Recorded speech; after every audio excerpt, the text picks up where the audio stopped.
So you are here because you want to accelerate and enhance your professional development.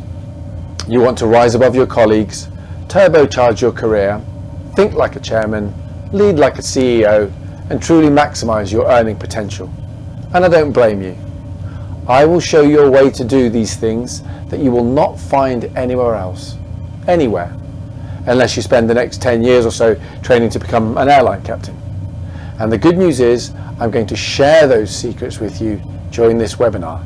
That's right, I'm actually going to show you and tell you the secrets to success that were developed by NASA during the Apollo program and have been utilized and perfected over the last 60 years by airline captains around the world. And the biggest secret of all, unlike a lot of the other stuff that NASA does, this is not rocket science. You can learn it and use it easily and quickly, I promise. Why is the airline captain relevant to my job, you might ask? Because an airline captain has to find a solution to sometimes critical problems, and he has to do it independently and sometimes under incredible pressure. Giving up, losing interest, or leaving the problem to someone else are simply not options. So, if you're a person who wants to learn how to handle yourself in any situation, then you've come to the right place. If you want to adopt an easy to follow, proven and robust methodology that will assure you that the desired outcome of any situation, in your case, the maximum possible enhancement and acceleration of your professional development, is never in doubt, then keep listening.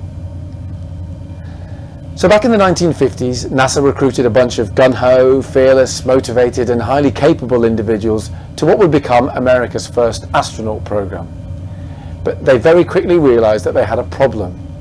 These guys were so capable and dependable and so used to relying on themselves that this individual strength became the biggest weakness. These guys were used to taking responsibility on their own shoulders and making independent decisions. NASA very quickly realized that they had to find a way to get them to coordinate and combine their efforts. They would be stronger together. So they launched a program to look at human factors and performance, and it's these secrets that I'm going to teach you today. Now, what NASA discovered was really quite straightforward. I have distilled this down for you into my philosophy for professional development, and it goes like this. If you want to optimize your professional development in the ways that we have already talked about, then you only need to do 5 things. That's it, just 5. You need to cooperate, coordinate, analyze, execute, and engage. So why should these things in particular be important to you? Well, you're listening to this webinar because you want to rise above your colleagues, and you can only rise above your colleagues if you can effectively cooperate with and influence other people. You want to turbocharge your career? Well, you can only do this when you're able to seamlessly coordinate the tasks that need to be done. You want to think like a chairman? It's impossible to think like a chairman if you can't accurately analyze what's going on around you. You want to lead like a CEO? Well, a CEO leads by effectively executing the things that need to be done. And finally, you want to truly maximize your earning potential. And you can only do this when you engage with others and gain their support and confidence. So you can see now that your objectives sit hand in hand with NASA's. Surprised? You shouldn't be, because the same as an airline captain's, these objectives are all about getting the desired outcome to any situation.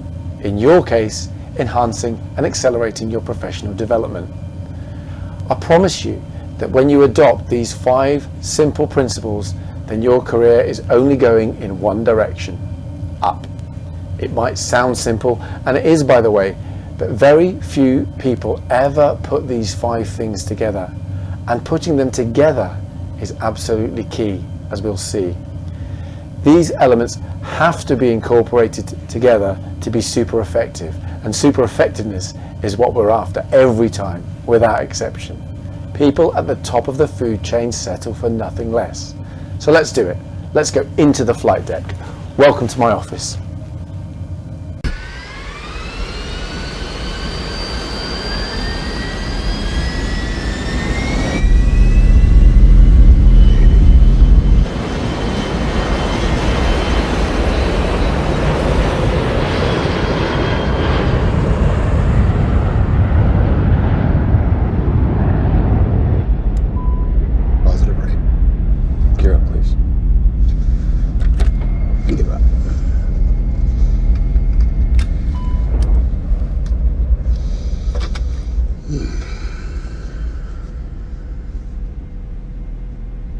Nice view of the Hudson. I'll never get over how beautiful it is up here. Life's easier in the air. Yes, it is. Birds. Whoa.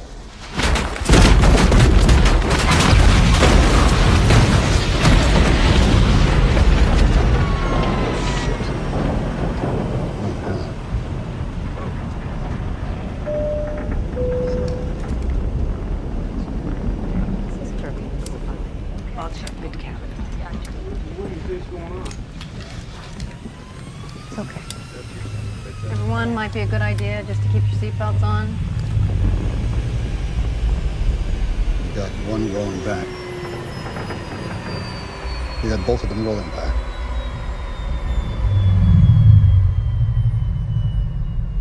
Ignition start.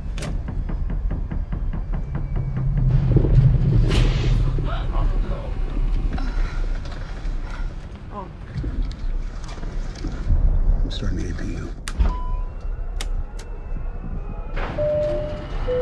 Just double check your seatbelts, please. Seatbelts, can I make sure your Relax. Make sure your seatbelts are fastened. Seatbelts? What do you think that was? I think it was a bird strike. And we're going back to LaGuardia. Yeah. Get out the QRH. Loss of thrust on both engines. Mayday, mayday, mayday. This is Cactus 1549. We hit birds. Maintain 15,000, Delta 331. We've lost thrust on both engines. We are turning back towards LaGuardia. Okay, you need to return to LaGuardia. Turn left heading 220. 220. Which engine did you lose? Both engines. Soup? Yep. I have an emergency. So we probably know, don't we, the outcome of this event. This was January 2009 when United Airlines Flight 1549 landed in the Hudson River in New York. The aircraft was in the hands of Captain Chesley Sullenberg, Sully, as he was to be known, and all passengers and crew were able to escape safely. And to put this into context, it's worth being aware of the last time a commercial aircraft attempted a water landing. This was back in 1996. An Ethiopian Boeing 767 attempted a ditching in the sea. The aircraft broke up on landing, resulting in 127 fatalities. A tragic event indeed. So it begs the question, why were there two very different outcomes from two apparently similar situations? In order to answer this, let's have a look in more detail at what Sully did and how he was able to do it.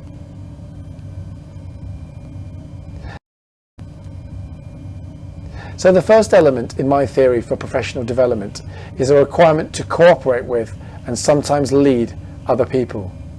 You can only rise above your colleagues if you first work cooperatively with them. So let's just think about Sully initially. He's a captain of the aircraft, the commander, the leader. He has risen above his colleagues in the same way you want to.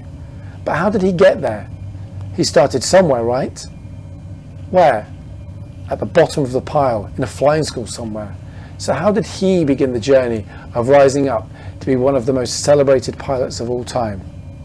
Well, he first had to understand what it is to be part of a team. As an ambitious junior pilot, he would have gained experience of the huge benefits that can be realized by getting people to work cooperatively together as part of an effective team. And he would have understood that different teams have different dynamics. But there are certain patterns that will always appear when groups of individuals work together. Sully's understanding of these two things enabled him to recognize and take advantage of these common traits in humans. Then, in order to get promoted to a captain, he had to emerge as the dominant force in his team while maintaining the support and confidence of his fellow first officers. To do this, he had to understand how human beings work, what makes us all tick, how our brains actually operate. This understanding enabled him to work effectively on a personal level and also to make the most of the cooperative advantages of having capable people around you. Once established as a captain, he was then able to utilize these capabilities to make his team an effective and coordinated one. On that fateful day, Sully needed the full support of his fellow crew members, both in the flight deck and in the cabin, in order to save all of those people's lives, and he got just that, thankfully. But that was no fluke. Sully was able to pick out individual strengths and utilize those strengths, so people gravitated towards working with him, because when they worked alongside him, they were always doing things that they were good at, and therefore they enjoyed the experience. If you can do this, you will find yourself emerging as the natural leader of any group. Sully was one of those people. Other crews loved to fly with him because he always took the time to understand them, and so he was always able to get the best out of them, individually and collectively, as part of a cooperative group.